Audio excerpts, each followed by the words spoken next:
Good morning, my friends. It's time for Thursday's 10 at 10, or otherwise known as the Christmas edition, part 3. Anyway, we are going to be reading a story. I'm going to be reading a story, as I have been in the last couple of days, from Tracks in the Straw, Tales Spun from the Manger by Ted Loder. And so I'll read that in a moment. A couple of scheduling things for this week. Hey, it is the eve. It's the day of the eve before the eve that we gather. Yeah, tomorrow's Christmas Eve. I am looking forward to it. We will worship online and in the sanctuary. Masks are required. We will not be having communion on Christmas Eve.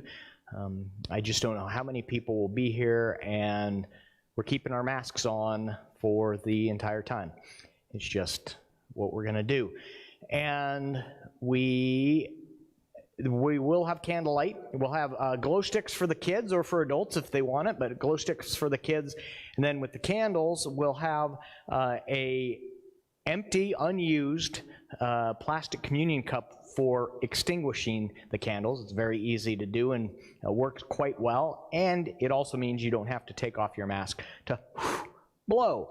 So that will be helpful in our mask wearing and our gathering together. And then we're watching the weather because, as you have probably heard, we're supposed to be getting this massive storm, which, you know, some years they are right on and we get that snow and keeps coming down, and some years we're like, oh, that was called a massive storm. We're watching it. And so all intents and purposes, we're planning on worship on Sunday, but we'll see what Saturday and Sunday night hold for us. So just letting you know that. Yeah, and if need be, I'll probably do some, well, anyway, that's that. So this is 10 at 10, the Christmas edition. I'm going to be reading today the story called Clumsy Beautiful from the eyes of the servant girl. So, hope you enjoy.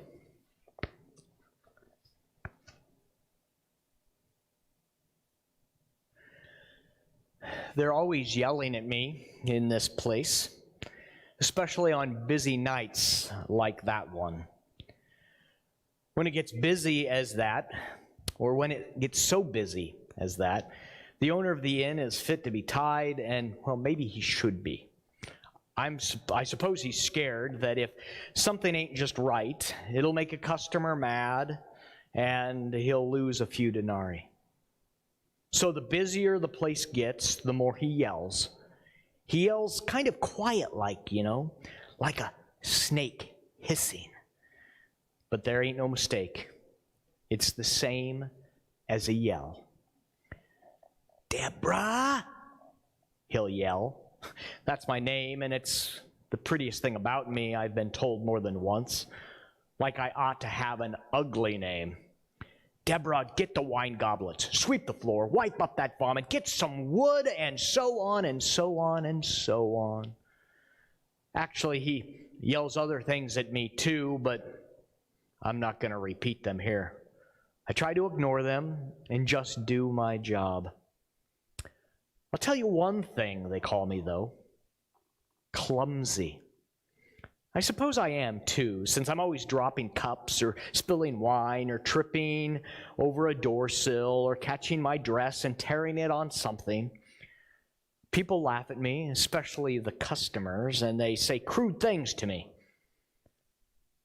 I don't understand why my body won't do what I want it to do, but it won't. And it's a source of embarrassment. I'm clumsy with words, too, if the truth be known. When anyone asks me something and I have to answer, my throat gets tight and my mouth dries up and I just go blank. Even with the other servants, I don't say much. Though you mustn't get the wrong idea, thinking I'm shy or innocent or something like that. I mean, I can tell a bawdy story good as the next one, and I can hold my own in an argument. Believe me. But pretty words seem as hard for me to get a hold of as well the doves that I try to catch out back sometimes. But it doesn't matter much, me being clumsy, since I'm just a servant and a woman. But that is what I wanted to tell you about, sort of. I wish I was better with words, so I could tell you about it so you'd understand. And maybe I could understand a little bit better myself. Anyway, wait, another thing. I'm plain. I mean, really plain.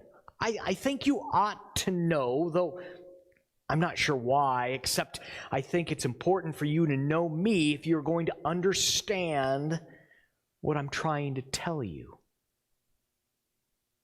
And the way a person feels about herself helps other people know her, doesn't it? Don't it? I didn't say that too clear, but you get my meaning, don't you? Being plain is, well, a particular burden. It's a particular burden for a woman, I suppose. Oh, men pinch and pat and feel what they can, and they're always trying to get me to do things with them, saying things to me that they don't mean, and sometimes I go with them just for the attention, even for a few minutes. And to tell you the truth, I like the attention. But men don't mean nothing permanent when it comes to me. Still, I'm not too much better off or too much worse off than most women who get taken for a wife. Just a little less secure, maybe. Well, anyway, and truthfully, being a servant girl in an inn in a town like this ain't too glamorous. You get thinking that you're sort of a beast of burden, a bearer of water and wood and dishes and, well, nothing much else. But to get to the point, that day, or that night I should say, I was feeling especially that way, like a beast of burden. I'd been working all day and into the night, and the town was running over with strangers coming in for a census taken. The inn was so crowded and so noisy you couldn't hear yourself think, and I had this terrible headache. Boom, boom, boom. I must have been up and down the stairs and out to the shed and back, I don't know, 100, 200, 500 times at least, or so it seemed. I was trembly tired, and I was in a fog almost. I'd fallen over people's feet a couple of times, and once I just burst out crying and snuck into the pantry closet for a minute. It had been like that all week, really. And now it was halfway through the night, and everything was still going strong. Deborah, you mangy goat, get some more wood. To tell the truth, I was glad to go outside. Maybe I could rest a minute, quiet-like. So going through the kitchen, I grabbed a crust of bread and I slapped Nathan's hand away. I pushed out into the night air and I leaned for a second on the wall. Bearer of wood and wine and water. Going across the yard, I munched on the bread and I gulped it down like I was starving. And then suddenly I tripped and I fell in the mud. Right in the mud on my backside. Dropped the crust right in the mud too before I was finished. I just laid there for a moment. And then I started crying. More from tiredness and frustration than hurt. Then I sat up. And I started laughing, and I don't know why. Maybe because it kind of came to me, what I want to tell you about, but don't know quite how. What came to me was how still it was. The moon was hanging up there so silver and soft-like, and the clouds over its face were touching it gently as I would imagine a mother caressing her child. And the stars were like, well, they were like someone just lit them, like candles, and the darkness around each of them had crumpled and scattered like some old lace or something that was fallen, sort of like black snow all around me. And the cold and the mud and the light were all quivering like during your first kiss and you wonder what happens next. Funny how I'd never felt like that or noticed how sweet bread tastes on your tongue before it goes down to calm your growling belly. Sitting there, I felt like I'd waked life up, like it had been sort of sleeping there unnoticed before. And that's when I heard a baby cry, somewhere in the distance yet close. Now, I've heard a lot of babies cry before, but usually it's just annoying, especially in the night when you're trying to sleep. But this time I wondered about it. So I followed the crying sounds, and there in the stable was this family.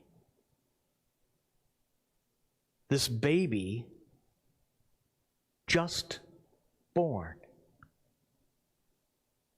I don't know what it was. I don't know what it was happened then. Maybe it was just noticing that a newborn baby is, what's the word for it? It's like a miracle. I mean, there is this little thing and it's alive. All its parts are there. It's breathing and moving and making little sounds. How does that happen? I mean, really, how does that happen? I just stared. And I don't have the words to tell you. But I can tell you that right then, looking into the heart of whatever it is, right then and ever since, I felt beautiful. And proud too, furious, proud to be a human being, to be a woman, to be part of what produces a miracle like that, or receives a miracle like that, even is a miracle like that, sort of. See, I am clumsy with words, but all the same, I just felt, well, strangely graceful about me and life and even about the owner of the inn. Imagine being that close, that much a part of creation, of God. I do wish I could tell you better. Maybe you've got your own words. I hope so. I hope you know how mysterious and beautiful God makes babies and people, even when they are plain like me and they've got mud all over them. I hope you've got words for that, or words for the quietness, words for the miracle, words for grace.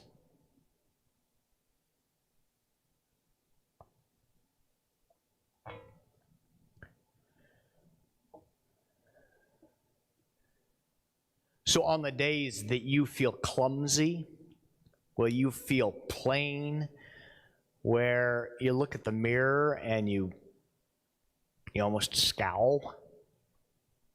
On those days, like every other day, be reminded that there is nothing in God's creation, of all of creation, which is God's creation, that can separate you from the love of God found in Christ Jesus.